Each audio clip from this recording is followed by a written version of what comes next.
very select topics today. The one I'm going to go into most detail on that I think people are probably interested in is what's going on with species of greatest conservation need. I'm going to give you, and then some brief highlights around whitefish, what's going on with our restoration activities with them, sauger, gilt darter, our frustrations with northern sunfish. And I was going to give a little cheerleading talk for Doug for help with pug-nosed shiner, but I understand that SUNY Cobbleskill's basically volunteered to do everything he needs and then some. So, but if y'all want to play with pug-nosed shiner in Chameau Bay, this will be your chance to sign up, I think. So let's move right into species of greatest conservation need. And for those of you that aren't familiar with them, they are part of the State Wildlife Action Planning process, which is driven from U.S. Fish and Wildlife Service.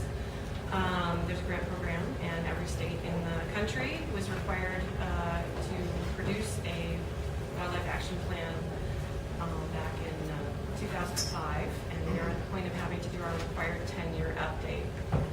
So for those of you, myself included, that were around for the fun the first time around, we had a list that we worked on. We had an old plan, fish, freshwater and marine, figured fairly prominently in the plan. This time around during our update, we started out with a sort of a candidate list. We examined the old list. We took a few new nominations for additional species, and we evaluated all of those. We invited expert participation back, believe it or not, in 2013. So this draft list has been created with that input. Every one of those species has a dossier that was created for it. Those dossiers run to about 20 pages. So they go over life history information, status and trends information at both at the New York scale, the Northeast scale, and the range-wide scale for all the species. It enumerates the known threats to those species. So all of that stuff was used during these expert meetings, sort of validated as best we could. Many of these species are ones we don't know a lot about. And for us, it's relative abundance, relative distribution. We don't have absolute abundance. So we had experts in academia and government organizations review these assessments with us, give their best guess along with our own staff. And we have to say, I can't emphasize enough, that Mr. Carlson's work is the full foundation and core of this, and without him it would not have happened. So then once that draft list was created, and these are a few of the species that are actually on it,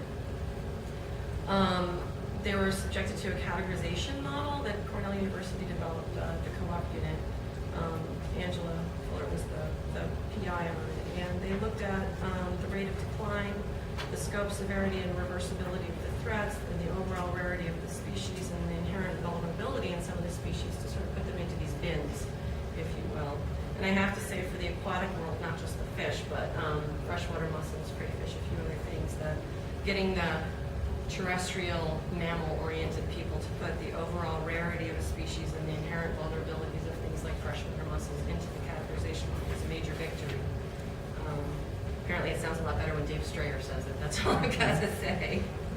But so once that was done, we kind of came out with this set of bins, and it ended up being sorted into these categories up here. So we had what ended up being called high priority species of greatest conservation need, just generic species of greatest conservation need, and then a new one this time around is they decided to call some of them species of potential conservation need.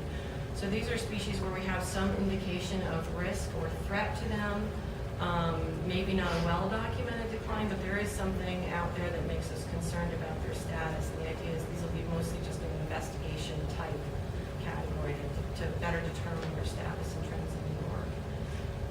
And then there are things that are going to be considered not species of greatest conservation need. And I'll explain the semantics of why that's important later, but they fell out into species that were either documented, we think that they were never really present in New York, that their identification as occurring here was a mistake, that they've been extirpated from the state, and we're confident about that, or that they've actually improved and they've been removed from the species of greatest conservation need list. So even though I was hating on adipose fins before, I just want to let you know that both of these species in the picture here were on the list the first time around, and this is what happens when you eat a brook trout, you get taken off the list.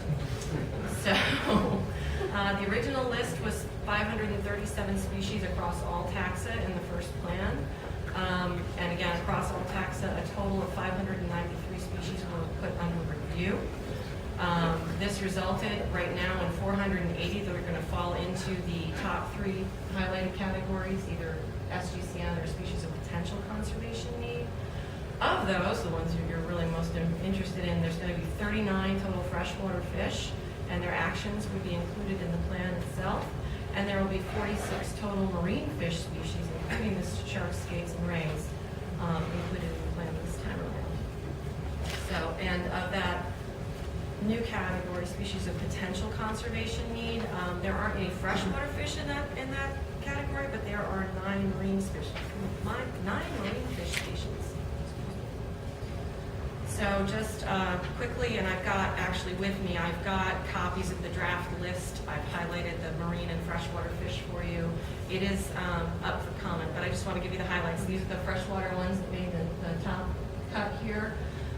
So as you can see, it's a few of the ones that have been talked about today: American eel, bloater, gill darter, some that people might not be quite as familiar with. So we've got a couple of shiners on there, and I'm going to talk about a couple of these species a little bit later. This is the marine fish species that came out as high priority. Did American eel not make their list? We combined it into one species, and I got it. We fought over it, I got it. So, but it is including both the marine and freshwater components, but it's being treated as a single species, and all of the coastal and inland recommendations are going to be looked together for it. Right now, as the plan's developing, there's no spatial subdivisions. Like last time we had watersheds, there's nothing that's dividing it up right now, so I'm not sure how that's going to proceed forward, but for now we've lumped it together as one species, which kind of makes sense. So what does it mean to be designated as a species of greatest conservation need? Why would you want to, strive for this for your species?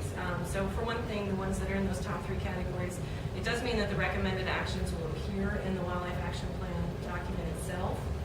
And this makes the species and its recommended actions eligible for state wildlife grants funding through the U.S. Fish and Wildlife Service.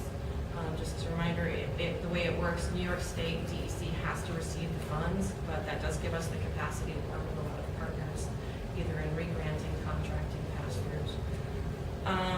And in the past, aside from the fame and fortune it will garner you with DEC and the U.S. Fish and Wildlife Service, it has resulted in additional funding source priority and incorporation into other agency and NGO priorities and action plans. So our friends at USGS and the Great Lakes Fish Commission and U.S. Fish and Wildlife Service, excuse me, as well as the Nature Conservancy and a few other organizations, Audubon, take these lists very seriously, and they use them as a cue for what should we be looking at in conservation across taxa. So obviously Audubon's not quite as concerned about our fish, but they do take a look at these lists and try to get involved in helping us with our conservation. So, the list itself, they extended the comment period, so comments on the list and its categories are being accepted by DEC through March 9th. You can access, I do have paper copies with me, you can also access the draft list on our website, and just generically more information about the Wildlife Action Planning process is up on our website, so I encourage you, if you're interested and you aren't familiar with it, you can either hunt me down or you can go on the website, but please feel free to, I'm the contact for Bureau of Fisheries for this whole process, so if you have questions, concerns, you can either go directly to these sites or get in touch with me. I'm happy to talk to you about it.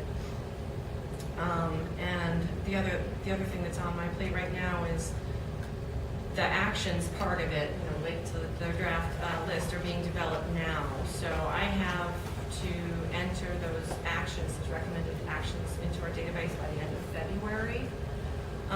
Anyone with any suggestions on what we should be doing with these fish, I encourage you to contact myself or from the marine species, Lisa Bonacci, at our Easton Talkett office, and I can get you in touch with her. But anyone that has suggestions on actions, and the actions are should be designed to improve the status and conservation of these species, please share them with me. We can use all the help we can get. I'm happy to share with you what we already have drafted and in mind. And then once those actions are identified and entered into the database that we have built, the draft action prioritization scheme is going to be used.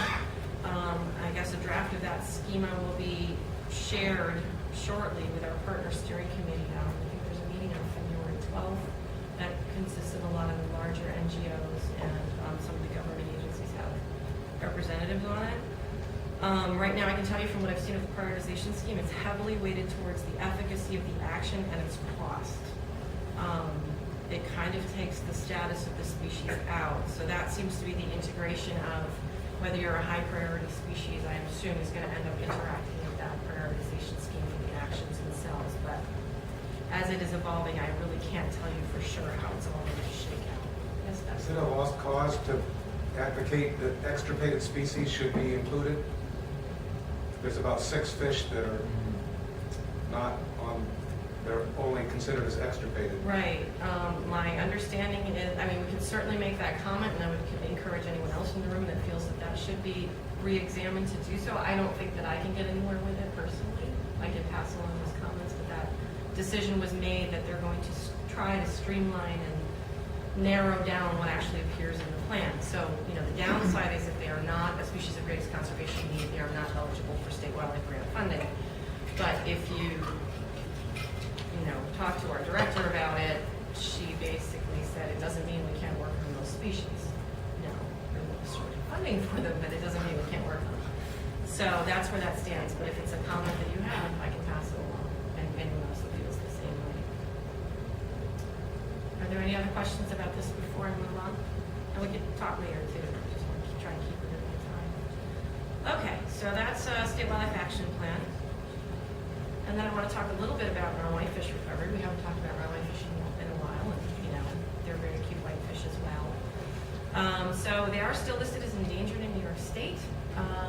Going through some of the old records and a great report that Jeff Steinhardt, when he was with Cornell University, wrote up for us under the State Wildlife Grant Program. It looks like they may have been native to anywhere, around 50, 70 waters, but our department has a long history of messing around with where fish are, and so they've been stocked actively, much like the other whitefish. There was a very active commercial and recreational fishery for wild whitefish back in the day. Apparently they were better and tastier than trout, according to those in the know. But I think, as near as we can tell, that they were actually endemic to about 50 waters in the Adirondacks.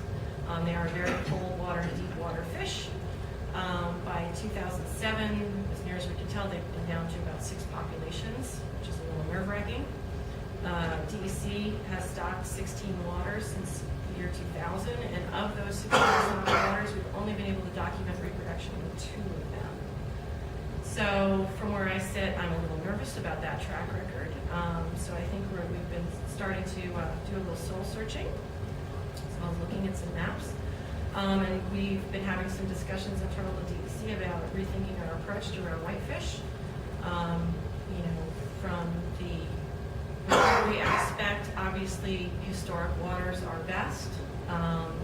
We've been looking at those historic waters. Unfortunately, as is common across the Adirondacks, many of our historic waters are no longer suitable as restoration sites because they have been contaminated. Is that the right word?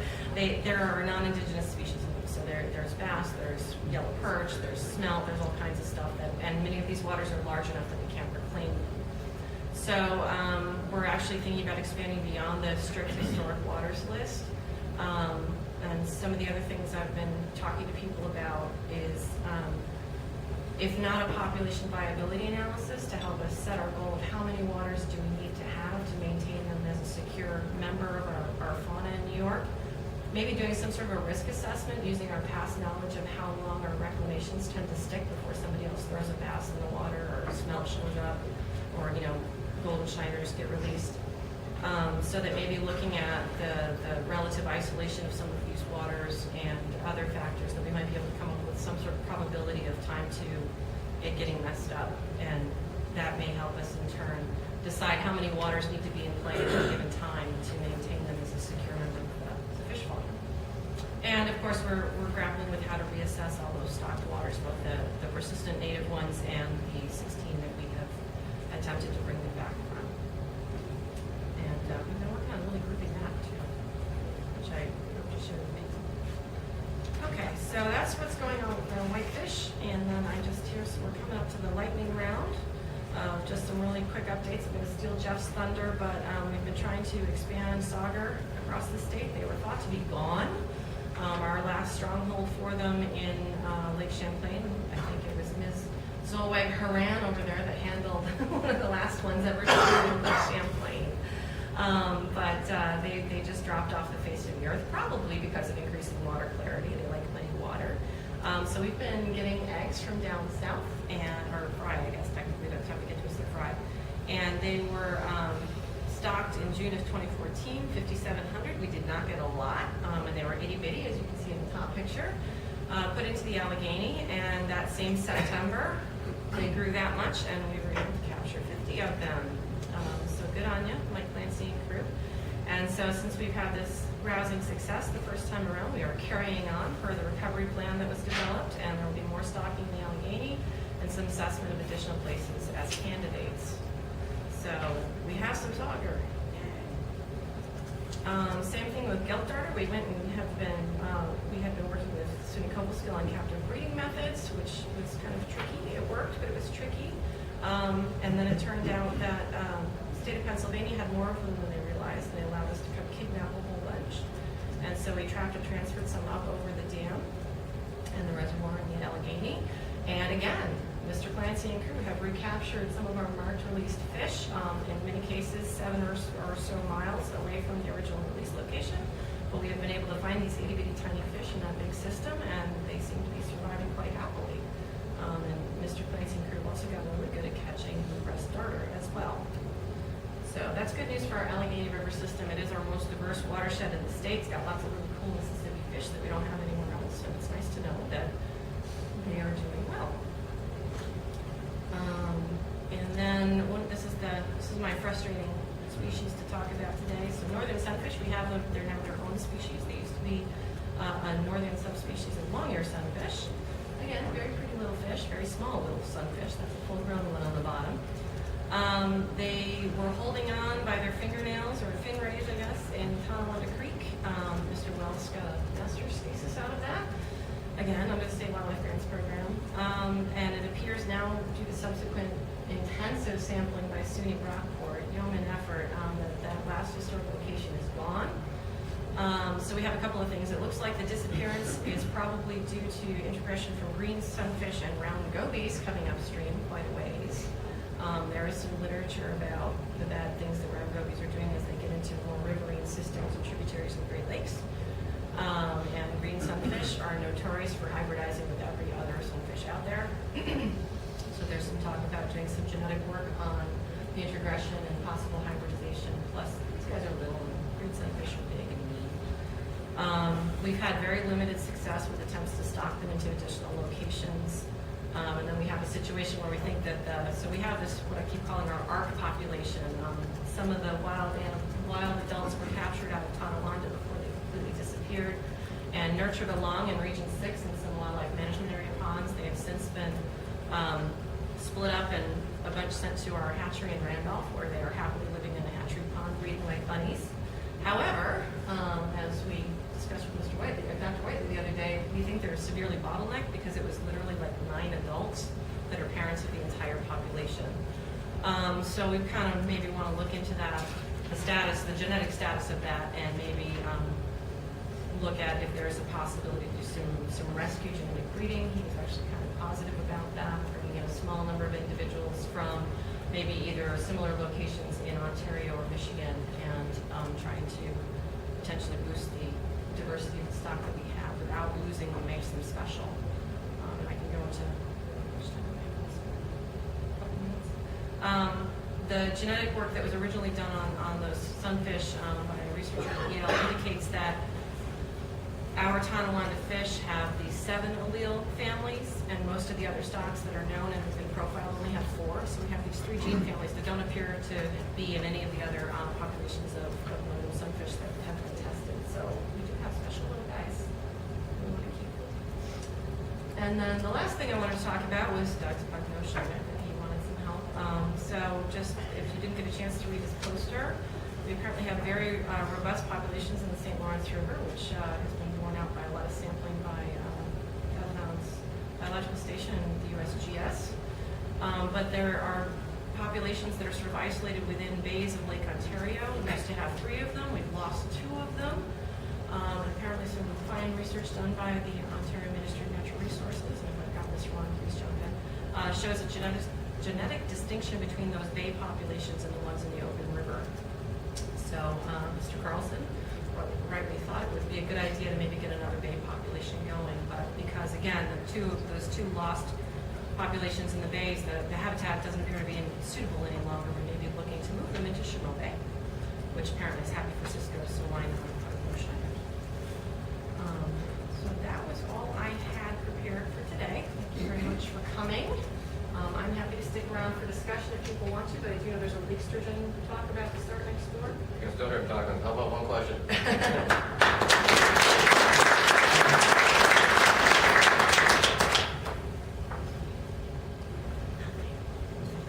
Hold on. Can you show us the list of the potential high priority fish? You know, the 3rd category there? Oh, I don't have a slide prepared on it. I can. Can you tell us what they are? I didn't think there were none, were there? There's no freshwater fish ones. There were like 9 marine species that are potentials. We had one that was going to fall into that category based on the model, and I took it out because it was our new, as yet unnamed sucker species was falling into that category. And it basically, the mechanics of the way the model worked, it was put into that category because we don't have a trend on it because it was just discovered last year, so we kind of don't have a trend yet. So since we weren't able to demonstrate a trend, it got dumped into that bin, and I said I don't think that's warranted. Right, you moved it. You moved that one up. I moved the it. unknown area.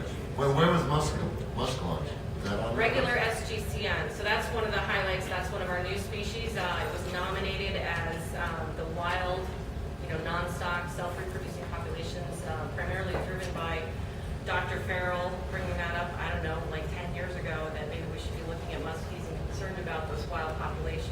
So that did get added to the list. And there's been a little bit of internal at DEC debate on, is it just Great Lakes, St. Lawrence, or do we include, the Allegheny, Chautauqua Lake, Susquehanna River, like how many of these populations do we include? The Susquehanna as a result of stock from Pennsylvania in migration, and now they're breeding. And anyway, so probably more than you wanted to know. But yeah, muskie is one of the highlights for any species. Real quick, are we going to wait to stock the long ears at Randolph until we get more genetic work done pretty much? I think we're trying to figure out what's the best next steps, and the feedback from regional staff when we had a nice conference call with Tim DePriest and Rockport and everybody about doing a little better homework maybe on some of the stocking sites and picking places that are easier to follow up on. And there's a candidate location further upstream in Tonawanda that's above some barriers, so hopefully the gobies and the green sunfish won't be able to get up that far. So maybe a little bit of both. We may try one more and do a little re-examination about what would make other good candidate places to stock. So it could all be happening similar timing. Work. Yes. Thank you.